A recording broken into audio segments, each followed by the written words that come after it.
วยใจบ่ได้ไหววันสู้ตามความฝันถึงมันสิเหนื่อยสิล้าเส้นทางโอ้ทางนี้เราคอกไก่ทางนี้เราคอกเป็ดสู้ไปด้วยใจศรัทธาเพื่อความสุขที่ ไก่ก็ได้เกลือมันไปสิวะ ถึงจะเหนื่อยล้าเสียงคำก็ บ่ได้ปล่อยติเกลือห้ามหมดเลยพี่น้อยคิดว่าว่านเข้าไปเอากำลังพดแรงควาย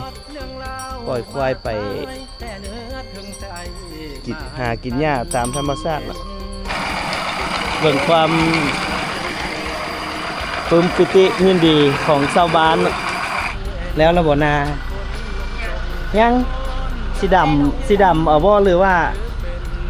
สีว่านเอาหรือสียอดเอา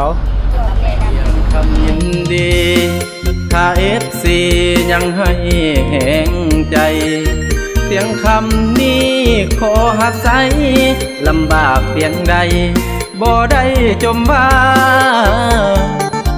บ่ได้ท้อถอยต่อคำดูหมิ่นนินทายกมือขึ้นภาวนาถึงองค์เทวาโปรดมาคุ้มครองขออภัยผิดพลาดอันใดอย่าได้ถือสาเพียงคำจะขอสัญญาจะสรรหาแต่สิ่งดีดีเรื่องราวใหม่ๆทั้งลาวและไทยมาให้ FC ขอบคุณกำลังใจที่มียังคำคนนี้จะบ่ลืมทุกคน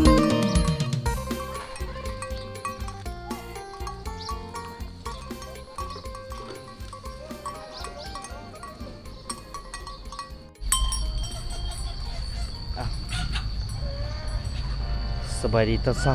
กับบรรยากาศอยู่บ้านสร้างพุงบอนเมืองยมราชแขวงขมวนตอนนี้บรรยากาศอยู่ที่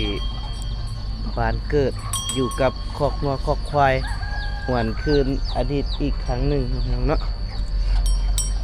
ทักทายสบายดีกันในช่วงยามเช้าๆพี่น้องกับบรรยากาศตอนเช้านี่เนาะเบิ่งตรงงัวตรงควายเบิ่งควายน้อยนี่พี่น้องนี่เพิ่นสงสัยเพิ่นคิดว่าเฮาสิมาเกลือเพิ่นน่าจะคิดว่าเฮาสิมาเกลือเห็นเนาะมันน่าจะเคยกินเกลือวัวควายครับพี่น้องเนาะเพิ่นเอาควายเข้าแหล่งไว้คอกควาย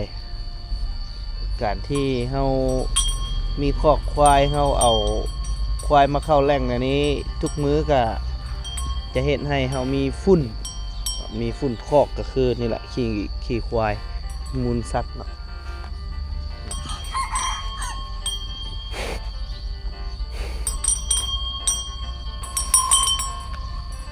วัวควายก็คิดเห็นให้เฮาคิดเห็นภาพบรรยากาศเก่าๆเนาะที่เคยใช้ชีวิตอยู่แต่ยังน้อยนี่เห็นเนาะเพิ่นมาแล้ว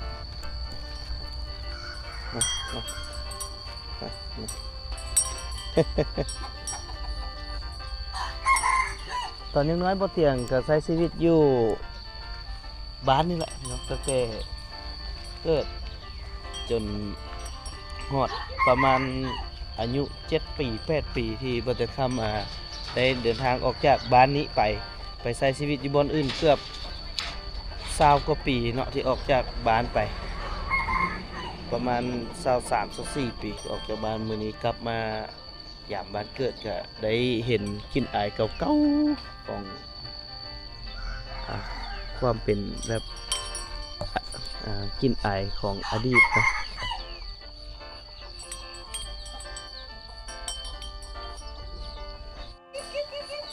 หมูจักโตน้องเกือบเป็ดแล้วเกือบหมูตัวเป็ดโอ้คิดว่ากินเบียร์เก่งอย่างเดียวเฮ็ดเวียกก็เก่งเด้อเฮ็ดเวียกก็เก่ง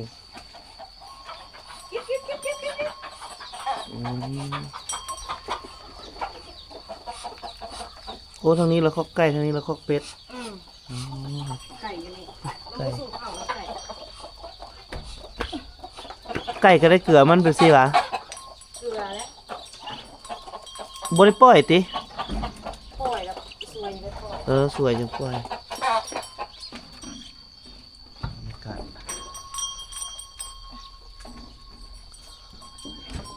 มื้อละเทื่อแม่นบ่เกลือตัวเป็ดนี่ เกลือมือละเถือ เอ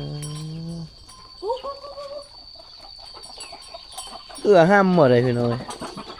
คิดว่าว่านเข้าไปเอาเป็ดน้อยอีก ไปก็ว่า เออคือบ่มีไข่บ่มีหางไข่โอ้นี่เด็กเพิ่นกำลังฟักมันบ่นี่ มันออกไปแล้วเมื่อวานนี่นะ เออป่งหางแน่แล้วเนาะ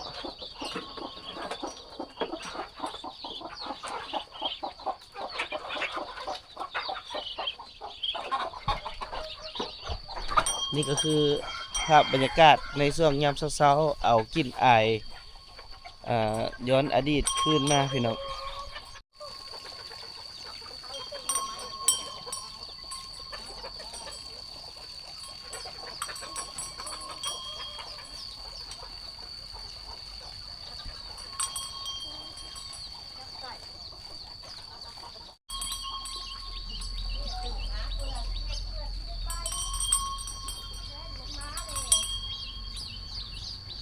เพิ่นกำลัง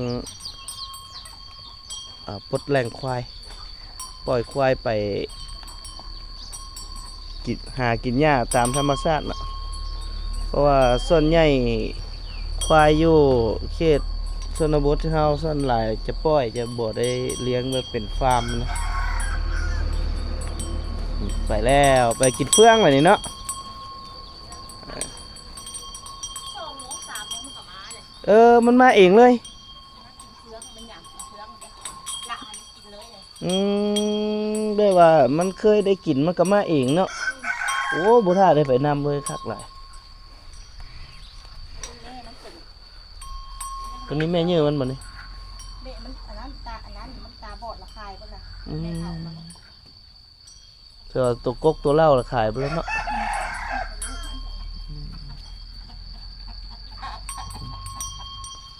ถ้าสัตว์เลี้ยงก็ถ้าเฮาเอาใจใส่มันนะมันก็สิกลับมาแล่งมานั่นเองเลยพี่น้องบอกว่าจะเป็นแพทย์มันเพราะว่ามันหูเนาะมันหูว่าเจ้าของมันเอาใจใส่มันสำใดนะบัดขี้มันนี่ได้เอาไปใส่หน้าบ่ ใส่เลย เออ มันบ่มีผู้กวาดมาหาอันนั้นหรือว่ามีผู้ขับรถให้ อืม ถ้าไปตรงที่เราไปอยู่เอาไปส่งของให้ นี่จุดดีจุดดีจุดดีของมีสัตว์เลี้ยงตัวงัวตัวควายกลับมาคอกมาแล่งนี่ก็แบบนี้แหละพี่น้องเฮาก็สิได้ฝุ่นเนาะตอนแรงๆเพิ่นว่าเดี๋ยวมันก็มาเองปล่อยตอนเช้าแล้วตอนแรงประมาณ3 โมงแล้วมันก็มา ที่มันมานี่ก็เพราะมันมีแนวกินเนาะคือมีเฟืองเพิ่นนี่น่าจะยังกุมอยู่ยังกุมฮอดฤดูเกี่ยวเก็บเกี่ยวพุ่นละเฟืองนี่เฟืองหน้าครับเพิ่นวะเออแสดงแสดงว่าเฟืองนี่ผู้ดีฮอดอันน่ะยามเกี่ยวข้าวเนาะฮอดอยู่เนาะฮอดบ่ ประมาณ7-8นะเขา มันบ่มีแนวกินบัดนี้เนาะมันมีแต่กินเฟืองเนาะมันเพราะว่าหลังจากที่ฮอดฤดูหน้าเขาเจ้าจะเฮ็ดหัวอัดเบิดแล้วพื้นที่กินหญ้าหรือว่าพื้นที่ที่สัตว์เลี้ยงจะไปหาอยู่หากินน่ะมันน้อยลงก็เลยมากินแต่เฟืองจึงเฮ็ดให้เฟืองนี่บ่พอประมาณน่าจะประมาณ2 เดือนจนกว่าจะฮอดฤดูเก็บเกี่ยวอีกเนาะ2 เดือนก็ต้องได้หาบ่อนเลี้ยงเพิ่นผักเน่าบ่นี่เสียดายมันก็ผักเน่า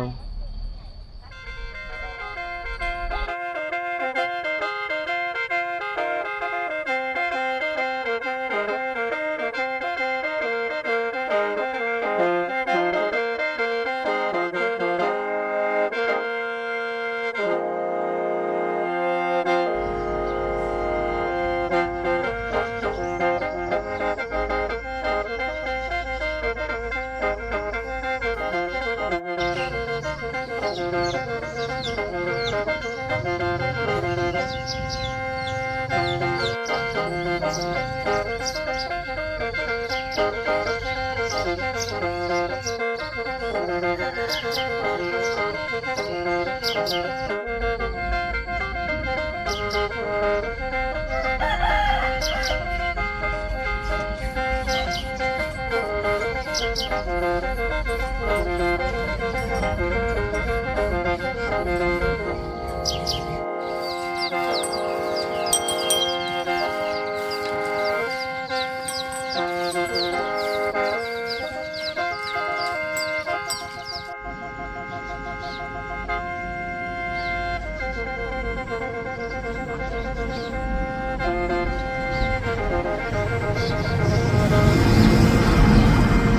ับมาเบิ่งหน้างานอีกคือเก่า กลับมาเบิ่งหน้างานอีกคือเก่าพี่น้อง ฮึบ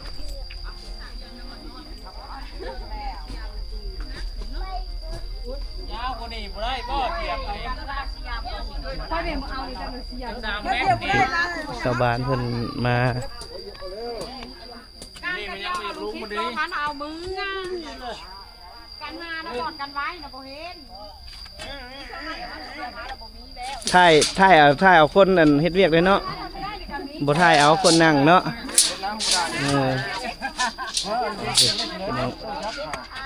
โครงการน้ำประปาชุมชนของชาวบ้านเพิ่นซอยกันเฮ็ด คุณแดงตายไปเชียบมันอยู่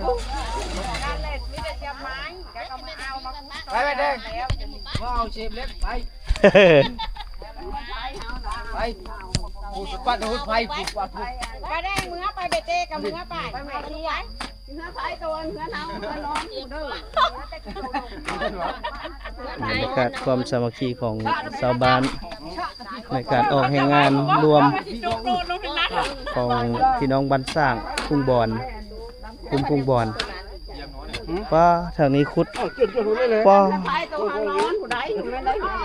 คุดน้ำสร้างบ่อันนี้ฮะ ยังบ่ทันฮอด คุดน้ำสร้างเหรอยังได สิคุดในถึงน้ำเลยได้นี่เบิ่งทรงนี่ 10 เซนบ่ได้แกงมันนี่ก็ได้ล่ะเนี่ย เพิ่นสิคุดในถึงน้ำเลยได้นี่ได้ธรรมดาเด้เอา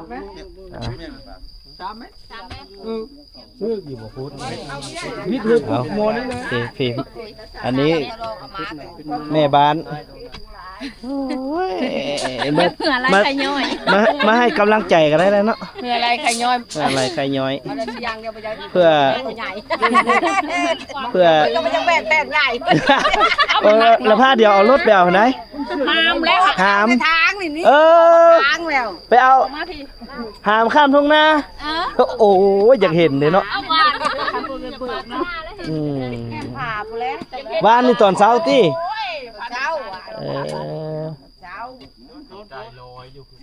แบกบ่มดบ้านนี่แหละอันนี้นะตัวแบกบ่เบิดเมื่อวานนี่เอาความสามัคคีเพิ่นพี่น้อง พันหัวบะฮัมนั่นแหละเบิดนั่นแหละไปยิบตายแล้วมันจะไปไหนเรียกบะฮัมนี่ โครงการน้ำลินพวกเพิ่นแต่เพิ่นดีใจเมื่อยซำใดก็อดเอาเพิ่นว่าอดเนาะจะได้น้ำสายมาทดน้ำว่ามันทกคนเนาะปกติแล้วไปหาบมันบ่หาแล้วว่าเลยเลย6-7หาบก็แม่นนั่นเอากระบวยตักใส่คู่ตักใส่คู่แล้วก็หาบขาดบวยก็น่ามาเต็มบวยเดี๋ยวละจะแล่นพัดท่าอีกนั่นบ่ท่ามันซึมออกมาทันก็ท่าอีกแล้วได้สัมพันธ์ได้พี่น้องความจำเป็นเนาะเพราะว่าขาดอย่างก็ขาดได้แต่ขาดน้ำนี่ผู้ใดบ่อยู่ในสถานการณ์นี้นี่บ่ฮู้แหละว่ามันลำบากซำใดฮ้อนเหนียวตนเหนียวโตเพียงไอหาบลงปูน่ะตามกินทางล่างความบ่เจี้ยเมืองได้ตามกินตามแล้วก็งกทางไปบ่ได้เมืองนี่โอ้เสียดายไปตามว่าเมืองนี่ขาดลงแล้วนี่บ่มันข้าวมันไปขาดโอแล้วตามรถแล้วกินแล้วคันขาดแพงไปแน่โอ้เอาเฮ็ดบัดนี้เริ่มงานละบัดนี้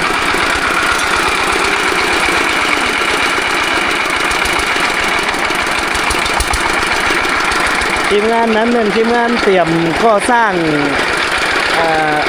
ก่อสร้างอ่างเก็บน้ำซุปใส่นี่มันมีเล็กกาบ่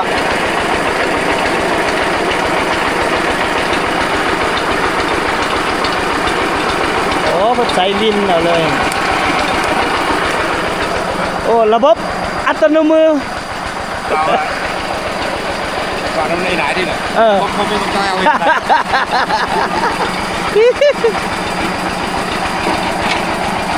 เอามันมีน็อตมันเป็นลักษณะแบบมันเป็นเกี่ยวเนาะมันเป็นเกี่ยวหัน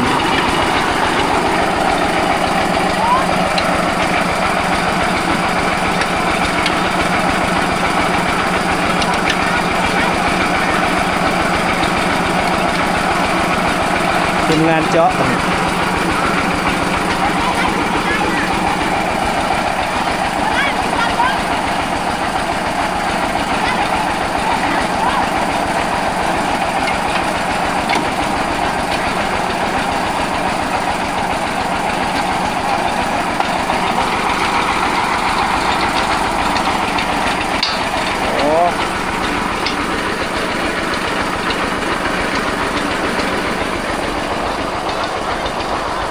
จักท้อนละนี่2 4 6 7แล้วกับปันคนที่10ท่อน41แผ่น41เมตร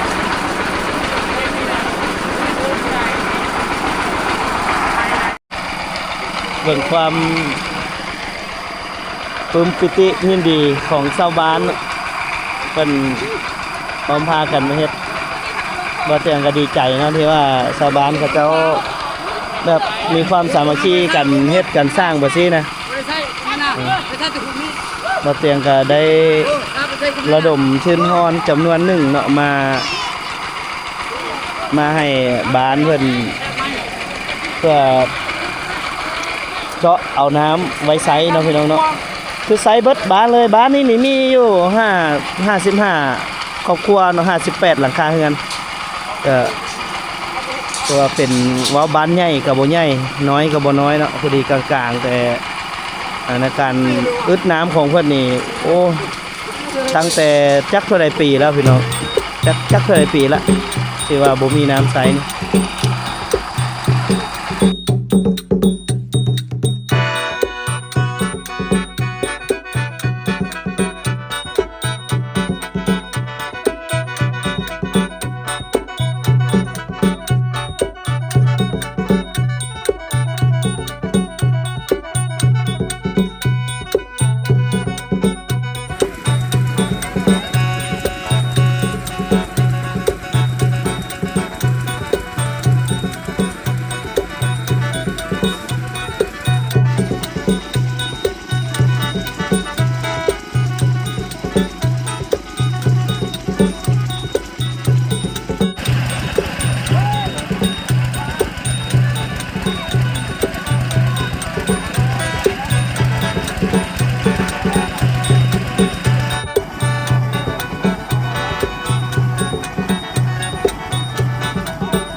นอกจากความสามัคคีกันแล้วก็ยังมีพาเข้าสามัคคีอีกนี่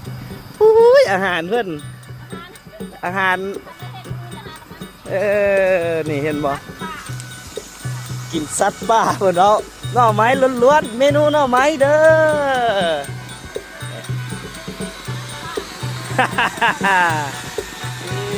เอามาเบิ่งเมนูเฮานี่มีแต่สัตว์ป่าอันนี้ลาบหน่อไม้แล้วก็ต้มหน่อไม้เสร็จแนวเสร็จตัดแซ่บเบิดเอาขอบใจเด้อขอบใจ ทุกคนที่มาช่วยกันยอด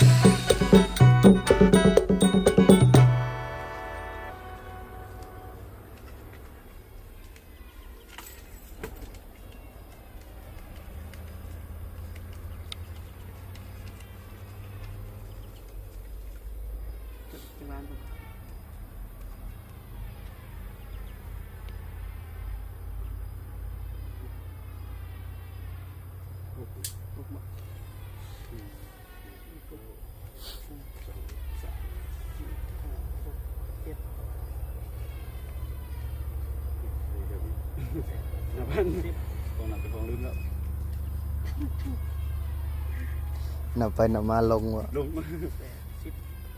เนาะ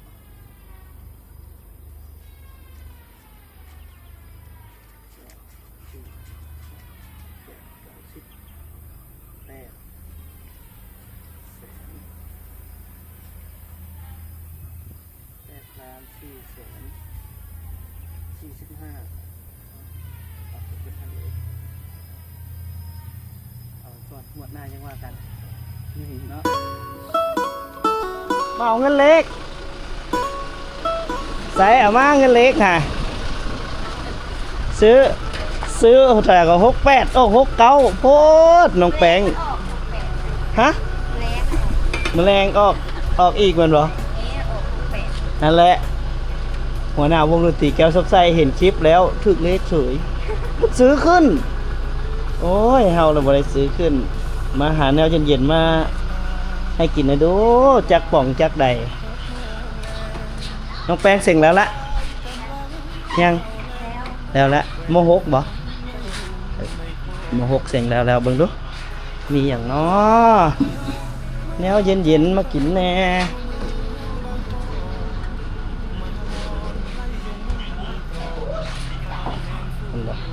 สาวงามประจำบ้านแล้วระบบนายังสีดำเอาบ่หรือว่าสีว่านเอาหรือสียอดเอาเฮ็ดหน้ายอดเนาะก็ตอนนี้หันส่วนหลายแล้วก็เจ้าก็มักจะยอดเอาอันนี้มาเบิ่งสิวขึ้นสาวใหม่น้อยนึงยังเป็นแบว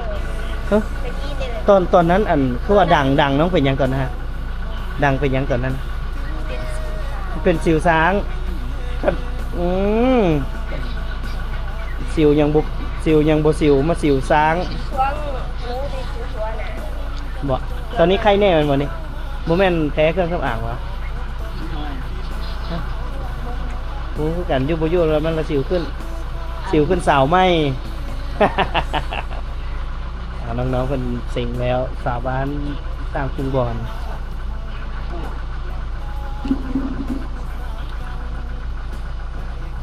อันนี้หลานบ่ลูกไผ่ผู้นี้